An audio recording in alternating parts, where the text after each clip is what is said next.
ఈ సృష్టి గణపతి జ్యేష్ఠ నక్షత్రానికి సంబంధించిన గణపతి. జ్యేష్ఠ నక్షత్రం వారి ఆరాధన చేయడం చాలా విశేషం.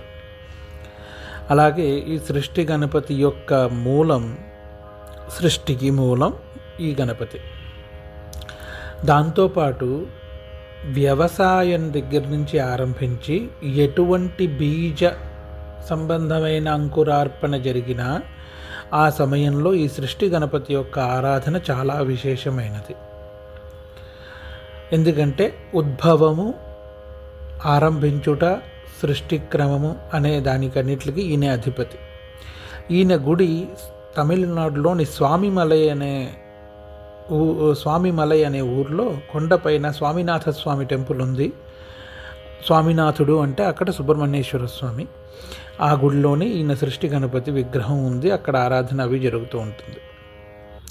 ఈ గణపతి యొక్క రూపము ఎలుక పైన కూర్చుని 4 చేతులతో కూడి రక్తవర్ణములో కనిపిస్తూ ఉంటారు. అంటే కుంకుమ రంగు ఏదైతే ఉంటుందో, కుంకుమ రాయి, కుంకుమ ఏ రంగులో ఉంటుందో ఆ రంగులో కనిపిస్తూ ఉంటాడు.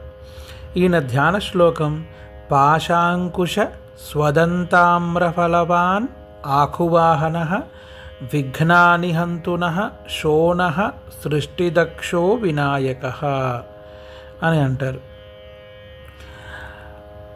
మహాగణపతి యొక్క వినాయకుడైన హే వినాయకుడా, సృష్టిదక్ష, సృష్టిని క్రమబద్ధీకరింపగల శక్తి ఉన్నవాడు, ప్రేరేపింపగల శక్తి ఉన్నవాడు, దాన్ని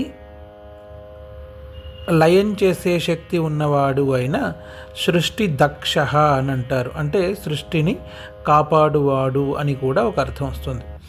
అటువంటి మహాగణపతి విఘ్నాని హంతున, ఎటువంటి విఘ్నములునున్నా సరే దాన్ని నాశనము చేసి నేను ఆరంభించపోవు లేదా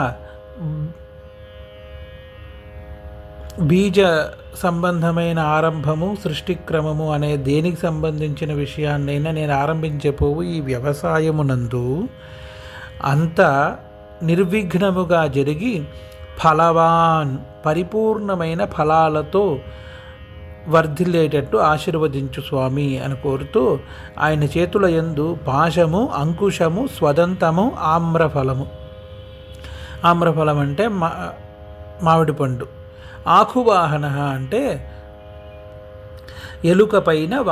ఎలుకని వాహనముగా చేసుకున్నవాడు అని, ఎలుక పైన కూర్చుని ఉన్నారు. ఈ సృష్టి గణపతి యొక్క విశేషాన్ని 3 భాగాలుగా, ఒకటి వ్యవసాయారంభ సమయంలో చెప్పడానికి,